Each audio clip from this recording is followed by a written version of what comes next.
What's up mga kapuso? Ito po ang mga ganap na dapat po natin abangan dito lamang po sa ating kapatid.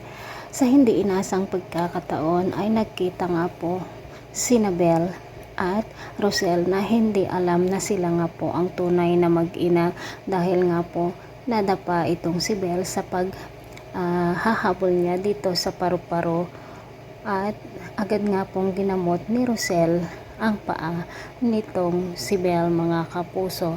Nag-aalala naman sina Chris dahil nga hindi kasama ng kanyang kaibigan ang kanyang anak ng akala ng babae ay nandoon na sa kanilang bahay.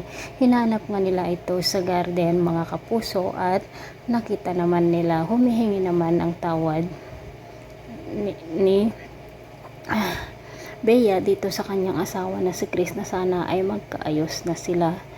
Mga kapuso, hinahanap nga ni Rosel ang lalaki na kung saan ay ang kasama ng babae na nagpaanak sa kanya upang tanungin kung totoo nga bang anak niya itong si Talia.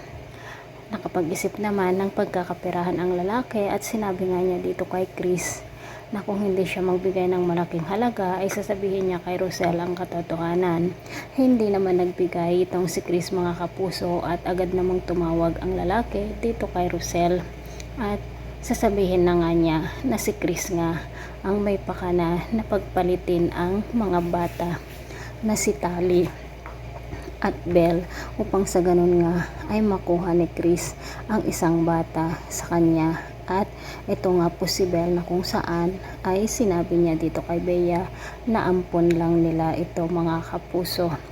Dito na nga kaya malalaman ng lahat na si Bel nga ang totoong kakambal nitong si Tyrone. Ano naman kaya ang gagawin ni Talia kapag malaman niya ito mga kapuso at ano kaya ang gagawin nitong si Bea?